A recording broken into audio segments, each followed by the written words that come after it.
What are the, you may know this or may not, but what are the laws against or for carrying a fake gun, a prop gun, let's just say, and brandishing it and keeping it on you like it's a real gun and Look, pulling it on someone?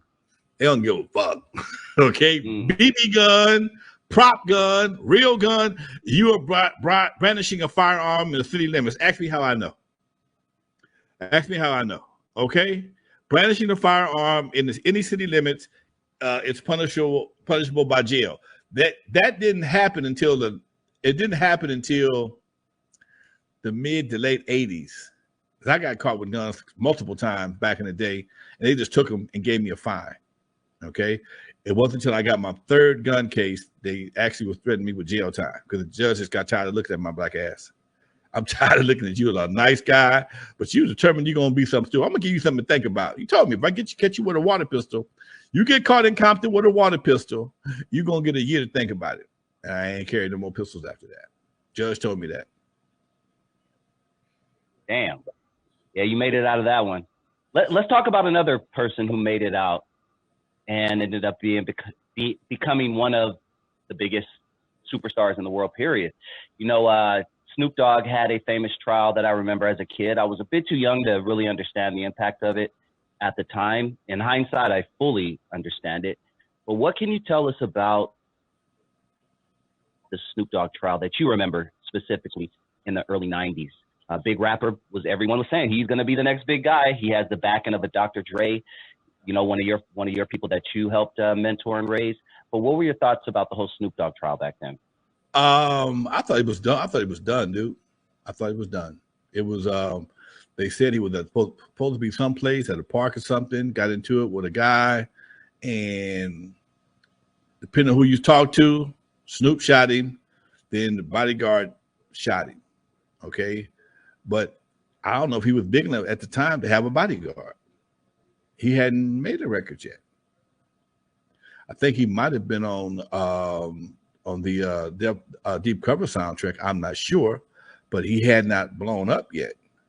And that's when he after he beat the case, that's what made this album so anticipated. I know that it was supposed to be at a park. Some words was exchanged, and somebody died. And I think the bodyguard ended up saying he was the one that shot the guy. It wasn't Snoop. But yeah, it was a high profile situation because you got to remember now. Back then, MTV was the shit. We had our own hip hop and music had its own network, news network. All the musicians, anything happened in the music world, and that was one of the big stories for MTV News, man. That little, I forgot, Kirk something, Kobeck or something like that. He was the man talking about this whole situation, and it just made it that much more interesting because all this stuff was kind of new, and Snoop was new, and it just made a very Kurt Loder. There you go. Good job, sister. Yeah, Kurt. Thank you, Doc. Yeah, it made for an interesting situation. Let me open my chat room up here so I can see what was in there. Yeah, it made it for an interesting situation, man. Yeah, now that could have easily, let's see, Snoop would probably, in hindsight, just be getting out now. Let's think about it. Let's say if he did 25, what's 93? He probably got out a few years back, maybe. Let's just say our math may be a little bit off, but if you get 25, depending on how good you braid hair in jail, you might get out at 8 to 10. Stay out of trouble. You might make parole to maybe 10 or 12. Okay, you could possibly. It all depends on on the circumstance. They give you a minimum 25. You got to do that 25. But sometimes 25 to life could be 15, or it could be 22, it could be 20, depending on how you handle yourself in jail. Yeah, I know guys that got 25 end up doing 32.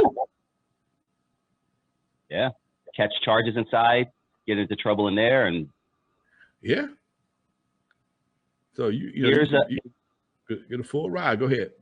Yeah. And I meant to play this earlier, but here is the verdict reading of A$AP Rocky, and you could just tell, you know, how happy he was. I was looking at his body mannerisms, and you could tell just before the judge reads the sentence, like his body just shifts, like, oh my God, this is going to be the change of my life. And he just gets so excited. He jumps into the gallery. But here's A$AP Rocky receiving the news that he was found not guilty. The Los Angeles Superior Court, County of Los Angeles. People of the State of California versus Joaquin Mayers. Case number VA 508-142-01. We, the jury in the above entitled action, find the defendant, Joaquin Mayers, not guilty of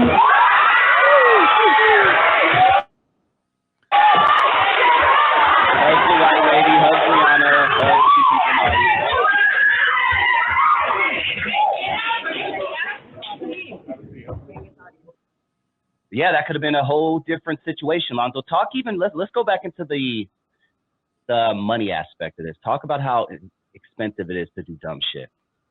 Man, you people don't understand the level of expense that comes with being stupid. It's $15,000 just to fight a doggone DUI.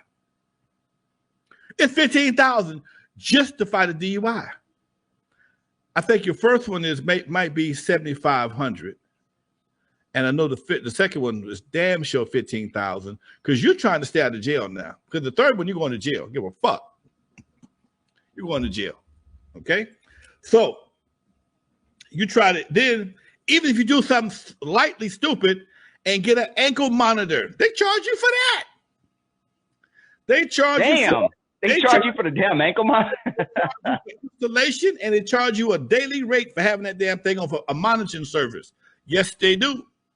Okay, if you have a DUI and get the little blow thing in the car, the little blow gizmos, you gotta pay for that every time. And if it blows, if you eat a poppy seed and it blows like you got weed, you gotta pay to get you gotta pay for them to come out and reset it. Oh man, ain't nothing free in the so-called justice system, dude.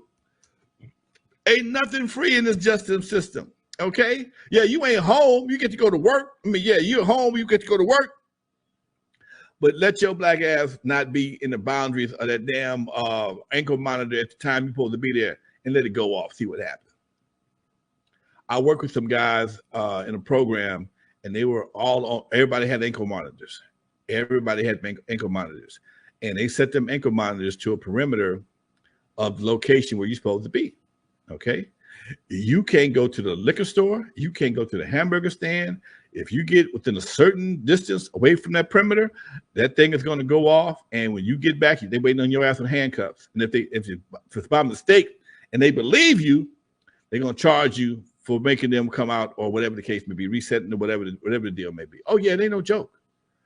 It ain't no joke.